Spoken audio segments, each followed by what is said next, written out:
കണ്ടോ ഇവിടെ ഇപ്പോൾ ഗേറ്റ് ഓപ്പൺ ആയിട്ടോ. ഓക്കെ, 2 കൺട്രീൻ്റെ ഗേറ്റ് ഓപ്പൺ ആക്കി ഇട്ട് എന്നിട്ട് 2 ആളുകളെയും ആർമിയില്ല നല്ല കിഡിലുള്ള പരേഡ് നടത്തിക്കൊണ്ടിരിക്കുക കേട്ടോ.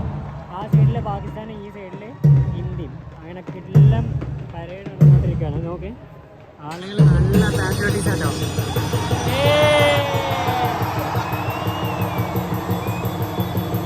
അവിടെ കുറച്ച് പരേഡ് നടക്കുന്നുണ്ട് ആ ഒരു ഗേറ്റിൻ്റെ അവിടെ. ഇപ്പോൾ കറണ്ടിൽ ഇപ്പം ഇങ്ങോട്ട് ഓപ്പൺ ആയതാണ്. 2 ആളുടെ ഫ്ലാഗ്